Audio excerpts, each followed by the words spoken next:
So I have about 2 big handfuls of kale that I have in my blender. And this is like one of my favorite kitchen gadgets, my Vitamix. I make everything in it. Sauces, soup, smoothies, dressing, everything like it's made in this thing. So it's wonderful. It's a very high powered blender. So I have some kale here. Took the hard bitter stems off, so just the leafy part. And those stems, you know, if you are a person who likes to, you know, reuse things or find ways to repurpose those things, they can be added to with other scraps of vegetables to make a broth.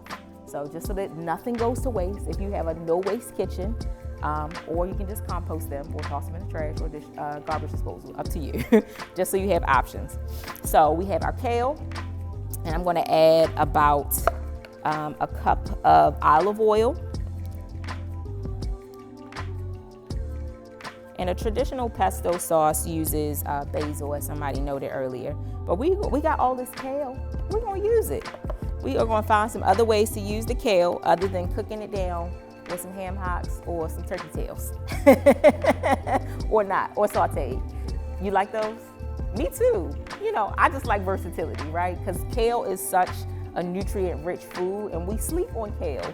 My uncle, who sometimes has come with me, he has worked in the food industry for years, and so he'll always say, like, I can't believe people are like actually eating kale these days, because back in the day, they used to use it as a garnish, and because it's such a sturdy, like hearty green, they would just leave it, and they could rinse and reuse and plate it all over again without, you know, having to, you know, like toss it. It would be fine. I know.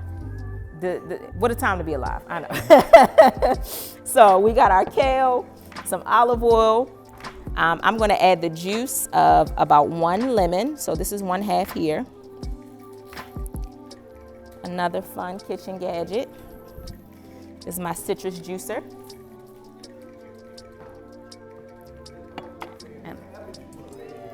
She wants to, okay. I love it. I love it. Oh, we working on that, Miss Rosalie. We working on that. I did not quite slice that evenly, so it didn't go in there. That's okay. All right, gonna add some more lemon juice.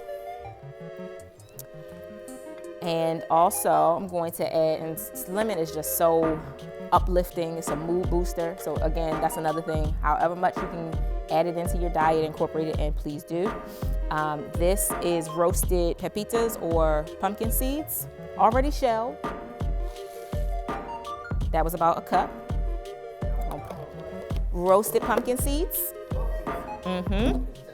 Pepitas. You can use sunflower seeds. You can swap out whatever nut you like. I know we have some people who maybe have sensitivity or allergies.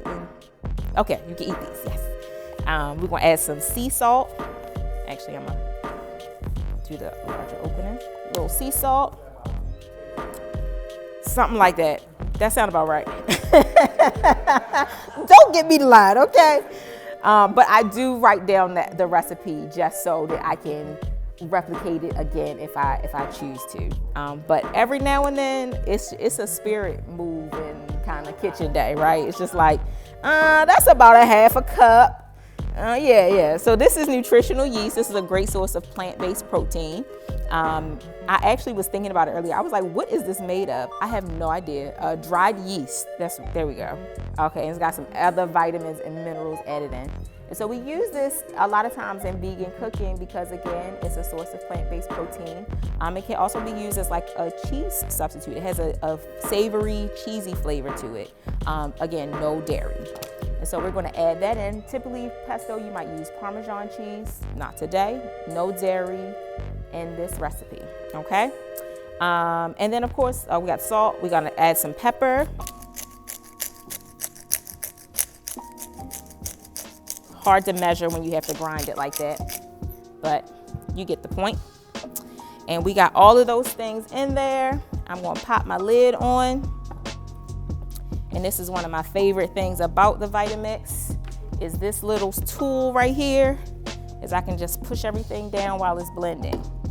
And so we have all of our stuff in there, and I'm just gonna hit the power button.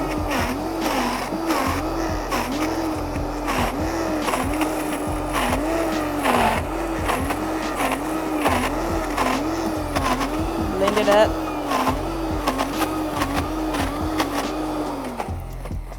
And I have another tool that like I left at home, but it like scrapes it down on the sides while that's all happening as well. Get some more of the leafy parts to the bottom where the blade is. All right. I'm gonna blend this up a little bit more, make it nice and smooth.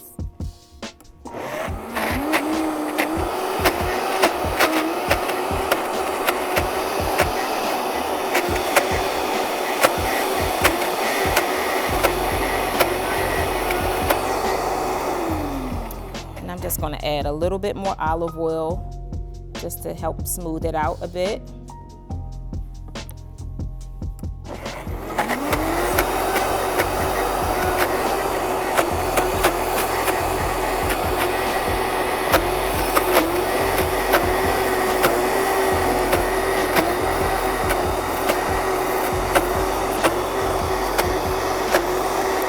Smoothing out, smoothing out.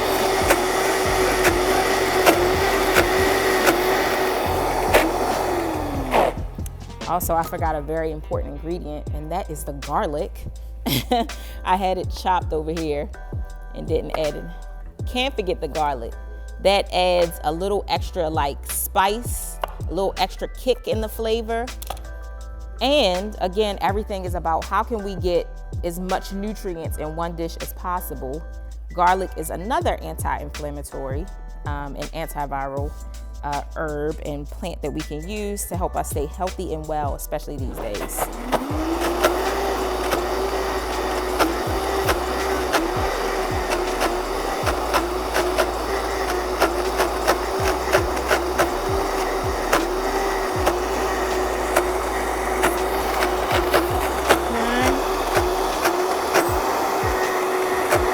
Blend up.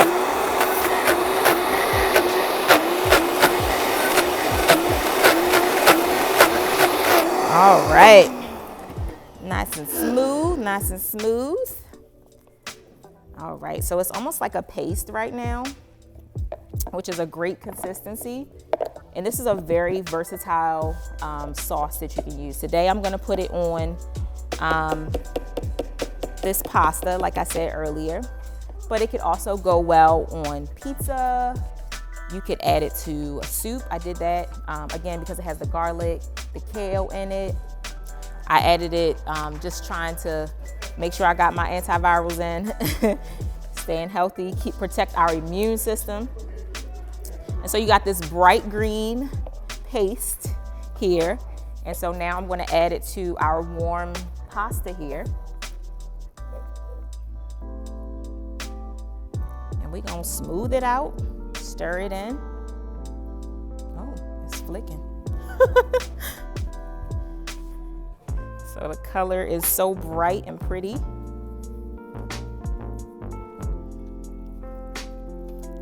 And so what I have in here is some penne pasta.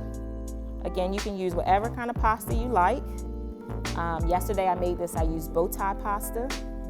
The penne seems to give you more of it per pound, it seems, I don't know. Of course, you can use gluten-free pasta, you can use bean pasta, whatever, you know, might fit your dietary preference.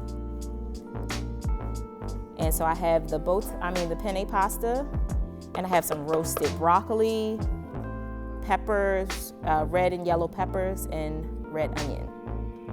Oh, and mushroom, portobello mushroom. So no meat in this dish, no dairy. This is plant-based, vegan-friendly, no animal byproduct. And that's not a bad thing, right? It's okay to consume whatever your body likes. It's also good to give your body some options, some different ways that it might be able to get all the nutrients that it needs. And also to give your digestive system a break sometimes. It takes longer for the body to digest meat than it does plants and vegetables. So sometimes those things might take a while to work its way through. And that's okay. But again, you're doing what your body needs.